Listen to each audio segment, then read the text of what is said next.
Hello everyone, good morning to all of you. This is Upadhyay sir, and I am going to explain today about reflexive pronoun. आज मैं reflexive pronoun पर discuss करूंगा. reflexive pronoun क्या होता है? Actually आपने science में पढ़ा होगा. साइंस में रिफ्लेक्शन है, मतलब ये है कि कोई चीज़ कहीं से टकराए और टकरा के वापस हमारे तक आए. जैसे सपोज दैट कि आपने गेंद फेंका दीवार में और वापस वो आपके पास आएगा टकरा कर. किसी घाटी या पहाड़ के पास आप जाओ और तेज आवाज़ में कुछ आवाज़ निकालो, आपकी आवाज़ पहाड़ से टकरा कर वापस आप तक आएगी. ये रिफ्लेक्शन हुआ. हमें दर्पण में हमारा चेहरा दिखाई देता है. क्यों? क्योंकि दर्पण जो है वो रिफ्लेक्ट करता है. हमारे चेहरे की रेज जाती है दर्पण में और दर्पण वापस रिफ्लेक्ट करता है और हमें दिखता है. हमारा इमेज पानी में भी दिख जाता है. साफ पानी में आप कभी कभी अपना चेहरा देख लेते हैं. ये सब रिफ्लेक्शन के उदाहरण हैं. चंद्रमा को रोशनी सूर्य से मिलती है और वो रोशनी धरती पर रिफ्लेक्ट करता है और हमें रात में चंद्रमा चमकता हुआ दिखाई देता है. तो ये रिफ्लेक्शन के साइंस में ढेर सारे एग्जाम्पल हैं. यहाँ हमारा इंग्लिश ग्रामर में भी रिफ्लेक्सिव प्रोनाउन है, तो इसके बारे में वो रिफ्लेक्शन करता है सब्जेक्ट पर ऑब्जेक्ट का रिफ्लेक्शन. ये रिफ्लेक्सिव प्रोनाउन कहलाता है. देखते हैं इसकी डेफिनेशन में क्या है. When the action of the subject reflects upon itself, it is called reflexive pronoun. Action of the subject का कोई भी कार्य उसी पर वापस रिफ्लेक्ट कर जाए, यानी वर्ब जो है ऑब्जेक्ट को रिफ्लेक्ट करके सब्जेक्ट तक पहुंचा दे, यही रिफ्लेक्सिव प्रोनाउन है. इसमें आगे देखिए आपकी इसको वर्ड इसके चेंज कैसे होते हैं. आपको इसके पहले वीडियो में देख चुके हैं. First person, second person, third person. First person मतलब जो कुछ कहता है, सेकंड पर्सन जिससे कहा जाता है, और थर्ड पर्सन वो व्यक्ति होता है जिसके बारे में हम चर्चा करते हैं. तो इसके फर्स्ट पर्सन, सेकंड पर्सन और थर्ड पर्सन के वर्ड्स आपको पता होंगे. यहाँ पर देखते हैं हम. फर्स्ट पर्सन में आई है. आई का माई सेल्फ हो जाता है और ये सिंगुलर है. इस तरह भी आवर सेल्फ ये प्लूरल है. सेकंड पर्सन में यू, योर सेल्फ ये सिंगुलर है. You, yourself plural. आपको मालूम है यू जो है वो सिंगुलर में भी यू का ही प्रयोग करते हैं और प्लूरल में भी यू का ही प्रयोग करते हैं. तो सिंगुलर प्लूरल दोनों में योर सेल्फ और योर सेल्फ. इसके बाद आप थर्ड पर्सन देखें. ही, हिमसेल्फ सिंगुलर है. सी, हर सेल्फ सिंगुलर है. इट, इट सेल्फ ये भी सिंगुलर है. न्यूट्रल जेंडर में इसका प्रयोग होता है. आपको मालूम है ही मेल के लिए और सी फीमेल के लिए. दे, थर्ड पर्सन का जो दे है वो प्लूरल है और इसका देमसेल्फ बनता है और वन सेल्फ बनता है. वन जो है वो इंडिफिनिट प्रोनाउन में आता है और इसका भी रिफ्लेक्सिव प्रोनाउन वन सेल्फ बन जाता है. आपने हिंदी में पढ़ा होगा प्रत्यय और उपसर्ग. इंग्लिश में भी प्रत्यय और उपसर्ग होते हैं. इनको बोलते हैं प्रीफिक्स एंड सफिक्स. प्रीफिक्स का मतलब होता है ऐसे शब्दांश जो किसी वर्ड के शुरू में लगकर एक नया वर्ड बना देते हैं, प्रीफिक्स कहलाता है. और सफिक्स किसी शब्द में, किसी वर्ड में इंग्लिश के कोई लेटर जो है 2, 3, 4 लेटर किसी वर्ड में जोड़ करके, अंत में जोड़ करके और एक नया वर्ड बना देते हैं, उसे सफिक्स कहते हैं. तो यहाँ पे सेल्फ, SELF ये जो है जुड़ रहा है सिंगुलर में. जितने भी सिंगुलर है उसमें SELF सेल्फ जुड़ रहा है और प्लूरल में हम SELVES सेल्फ यह जोड़ करके हम जो है उसका रिफ्लेक्सिव प्रोनाउन का वर्ड बनाते हैं. तो यहाँ पे आपने ये देखा एग्जाम्पल देखिए, you hurt yourself, you hurt yourself, तुमने खुद को हर्ट किया। यहाँ यू है, योरसेल्फ आया। The old woman fail herself, old woman जो है वो हरसेल्फ स्वयं गिर गई, तो ओल्ड वुमन फीमेल है, इसके साथ हरसेल्फ आया। इसके बाद आगे देखते हैं, reflexive pronoun is an object that reflect back to the subject. मतलब रिफ्लेक्सिव प्रोनाउन एक ऐसा ऑब्जेक्ट होता है जो सब्जेक्ट पर रिफ्लेक्ट होता है, बैक होता है, उसका एक्शन बैक होकर के सब्जेक्ट पर जाता है। ये इसका एक ग्रामेटिकल फंक्शन है रिफ्लेक्सिव प्रोनाउन का, और ग्रामेटिकल फंक्शन क्या है, ये ऑब्जेक्ट के रूप में, रिफ्लेक्सिव प्रोनाउन के वर्ड किसी भी सेंटेंस में ऑब्जेक्ट के रूप में आते हैं, तो इसका एक ग्रामेटिकल फंक्शन है। इसके आगे देखते हैं, कुछ ऐसे वर्ड्स हैं जिनमें हम रिफ्लेक्सिव प्रोनाउन का प्रयोग करते ही करते हैं। ऐसे ढेर सारे वर्ड हैं, मैंने कुछ थोड़े लिखे हैं यहाँ पे। Absent, present, enjoy, adopt, pride, revenge, और भी ढेर सारे वर्ड हैं।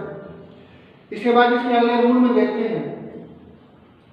इसका रूल है, we use reflexive pronoun when the subject and object are the same person. ये बहुत इंपॉर्टेंट रूल है। रिफ्लेक्सिव प्रोनाउन का प्रयोग केवल वहां होता है जहां सब्जेक्ट और ऑब्जेक्ट सेम पर्सन से बिलोंग कर रहे हैं, यानी आई सब्जेक्ट में हो और उसका जो ऑब्जेक्टिव केस है वो भी फर्स्ट पर्सन आई से बिलोंग कर रहा है। माई, आपने पढ़ा होगा, बहुत सारे वर्ड होते हैं जो हम अपने लिए यूज करते हैं। आई के साथ माई अपने लिए यूज होता है, वी के साथ आवर अपने लिए यूज होता है। जैसे मैं अपने गांव जाता हूँ, आई गो टू माई विलेज, तो अपने के लिए आई के साथ माई आएगा। हम अपने घर जाते हैं, we go to our home, तो वी के साथ आवर आया, तो ये अपने लिए वर्ड यूज होते हैं। इन्हीं वर्डों में हम SELF या SELV जोड़ करके और इसका रिफ्लेक्सिव प्रोनाउन बना देते हैं। आगे देखिए, you often talk to your friend. यहाँ पर यू सेकंड पर्सन है, per your friend third person है। यहाँ पर रिफ्लेक्सिव प्रोनाउन का प्रयोग नहीं होगा, क्योंकि यहाँ ये सेकंड पर्सन हो गया और ये थर्ड पर्सन हो गया। We often talk to us. अब देखिए यहाँ पे वी जो है फर्स्ट पर्सन का प्लूरल है, और अस मीन्स हमें, ये भी फर्स्ट पर्सन का प्लूरल वर्ड है। तो यहाँ पे ये अस यहाँ पे यूज ना हो करके यहाँ पे यूज होगा आवर सेल्फ, आवर सेल्फ। अब ये सही होगा, तो अस यहाँ पे यूज नहीं होगा। We often talk to ourself, हम प्राय खुद से बात करते हैं। आवर सेल्फ का मतलब खुद से, माई सेल्फ मतलब मैं खुद, हर सेल्फ मतलब वह खुद। तो इस तरह से इसका जो सेंस है वो मैं स्वयं, मैं खुद, ऐसे सेंस हिंदी में लगाया जाता है। आप देखिए इसको, हम कभी कभी खुद से बात करते हैं। I talk to him, he talk to Ram, he talks to Ram, वो राम से बात करती है। और they talk to their friend, वे अपने मित्रों से बात करते हैं। पर कभी कभी हम खुद से बात करते हैं, कभी कभी हम एकांत में होते हैं और कोई बात सोच रहे होते हैं और हम उसी से बात कर रहे होते हैं। तो we talk to ourself, यहाँ पे ऐसे एग्जाम्पल दिया गया है, we talk to ourself, यहाँ पे अशब्द नहीं होगा। I enjoyed in the birthday party. इस सेंटेंस में देखिए, I enjoyed in the birthday party. आपको मालूम होगा ऑब्जेक्ट जो है वो दो तीन तरह का होता है। ऑब्जेक्ट ऑफ वर्ब होता है, ऑब्जेक्ट ऑफ प्रेपोजिशन होता है, ऑब्जेक्ट ऑफ वर्ब वर्ब के तुरंत बाद आता है। ऑब्जेक्ट ऑफ प्रेपोजिशन मतलब एक ऐसा ऑब्जेक्ट जो प्रेपोजिशन के बाद आता है। तो यहाँ पर इसमें आप ये मार्क करेंगे कि जो रिफ्लेक्सिव प्रोनाउन है, the position of reflexive pronoun is immediately after verb. ये एक बहुत इंपॉर्टेंट बात है कि जो रिफ्लेक्सिव प्रोनाउन होता है वो इमीडिएटली आफ्टर वर्ब यानी वर्ब के तुरंत बाद इसका प्रयोग होता है। इस सेंटेंस में आई enjoyed in the birthday party थोड़ा ग्रामर की दृष्टि से सही नहीं है, वैसे तो आमतौर पर लोग बोलते हैं, सही देखने में सही लगता है, ठीक लगता है। मैं बर्थडे पार्टी में मैंने एंजॉय किया, पर किस बात का एंजॉय किया? मैंने म्यूजिक का एंजॉय किया या मैंने फूड का एंजॉय किया। एक्चुअली ये एक अधूरी सी बात है, कोई परफेक्ट जो है सेंस नहीं निकल रहा है इसका। और यहाँ पर एंजॉय की जगह यहाँ पर इस जगह होना चाहिए माई सेल्फ।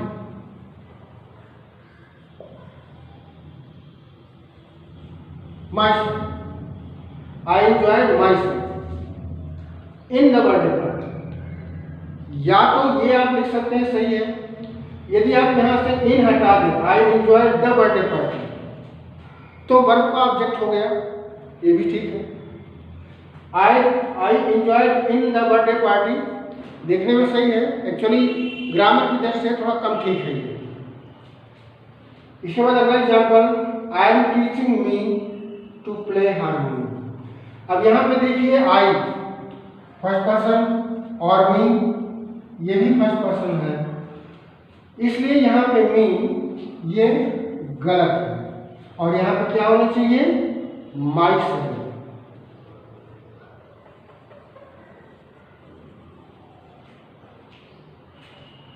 तो I am teaching myself to play harmony. तो मी ना होकर के, चूंकि यहाँ पे एक्शन जो है, मी जो है ये एक्शन जो है, ये वर्ब जो है एक्शन वापस सब्जेक्ट को रिफ्लेक्ट कर रही है, इसलिए मी ना होकर के माई सेल्फ होना चाहिए। आगे देखो, some verb change meaning. Reflexive pronoun में कुछ वर्ब्स ऐसी होती हैं जो रिफ्लेक्सिव प्रोनाउन के साथ आकर अपनी मीनिंग ही चेंज कर देती है। देखते हैं कौन सी है वो। Apply, I applied for job, इसका मतलब हुआ मैंने जॉब के लिए अप्लाई किया, आवेदन किया। यहाँ पे अप्लाई का अर्थ आवेदन से है। अगले सेंटेंस में, if you want to pass your exam you must apply yourself. अब देखिए, यदि आप परीक्षा पास होना चाहते हैं, you must apply yourself. You must apply yourself का मतलब यहाँ आवेदन से नहीं है, अप्लाई मीन्स हार्ड वर्क। यदि आप परीक्षा में पास होना चाहते हैं तो आपको हार्ड वर्क करना पड़ेगा। यानी यहाँ पे अप्लाई जो है वो मीनिंग चेंज कर रही है और अपना मीनिंग क्या बना रही है? हार्ड वर्क से। यानी अप्लाई का मतलब यहाँ हार्ड वर्क करना पड़ेगा। तो इस सेंटेंस में देखा आपने कैसे मीनिंग चेंज कर देती हैं कुछ वर्ब। एक और देखते हैं सी को, I saw him in the market, मैंने उसे बाजार में देखा। सीधी सी मीनिंग है, सा मीन्स देखना, सी मीन्स देखना होता है। इसके बाद अगले सेंटेंस में, व्हेन आई वाज चाइल्ड, जब मैं छोटा बच्चा था। I saw myself as a singer, I saw myself as a singer, यहाँ पे सा का अर्थ इमेजिन, मतलब मैंने सोचा, मेरी कल्पना में था कि मैं एक अच्छा सिंगर बनूंगा। तो यहाँ पे जो ये सा वर्ड है ये इमेजिन, सोचने पर, कल्पना का अर्थ दे रहा है। तो इस तरह से आप देख रहे हैं कुछ मीनिंग्स होती हैं, कुछ और भी मीनिंग्स हैं। मैंने यहाँ केवल एग्जाम्पल के रूप में 2 मीनिंग्स रखी हैं।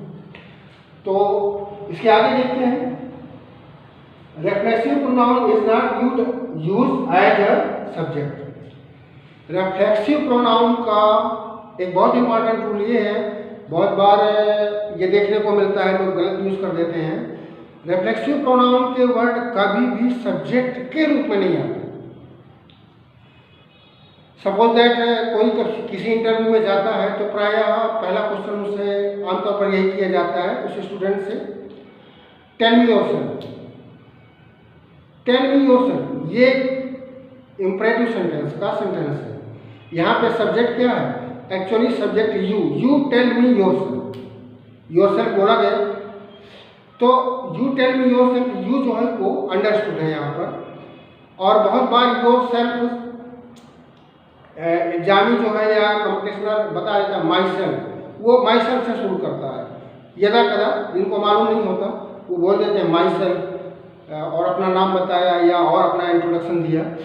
तो एक्चुअली कभी भी रिफ्लेक्सिव प्रोनाउन के वर्ड सब्जेक्ट के रूप में नहीं आते, ये बहुत इंपॉर्टेंट रूल है और इसको याद रखना चाहिए।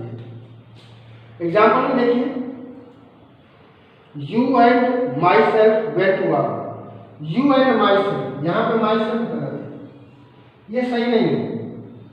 सही क्या है? You and I went to work, I जो है वो होगा, माई सेल्फ नहीं कर सकते। इसके बाद reflexive pronoun is not use after with, इसका एक और बहुत इंपॉर्टेंट रूल है कि इसको विथ के बाद प्रयोग नहीं करते। कभी भी प्राय आमतौर पर लोग बोल जाते हैं तो वो इनफॉर्मल लैंग्वेज में चलता है, पर जो फॉर्मल है, जो हमारी ग्रामर है, फॉर्मल इंग्लिश है, उसमें इसको गलत माना जाता है। She took her long, she took her bag with her self, यहाँ पे विद के बाद हर सेल्फ आया, विद के बाद हर सेल्फ गलत है। ये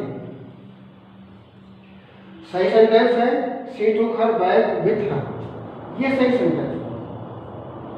तो इस तरह से मैंने कोशिश की है थोड़ा रिफ्लेक्सिव प्रोनाउन के बारे में कुछ आपको एक अच्छी नॉलेज देने की प्रयास किया है मैंने।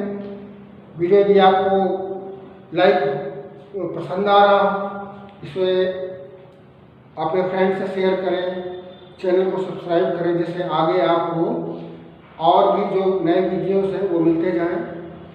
और देखिए, ग्रामर जो है वो एक लैंग्वेज स्पीकिंग से थोड़ा अलग है। स्पीकिंग में तो इनफॉर्मल लैंग्वेज होती है, वो वहाँ पे मिस्टेक्स होती हैं, लेकिन ग्रामर में वही चीज़ यदि आप करेंगे तो थोड़ा अलग है। इसमें ग्रामर में ओरिजिनल चीज़ें होती हैं।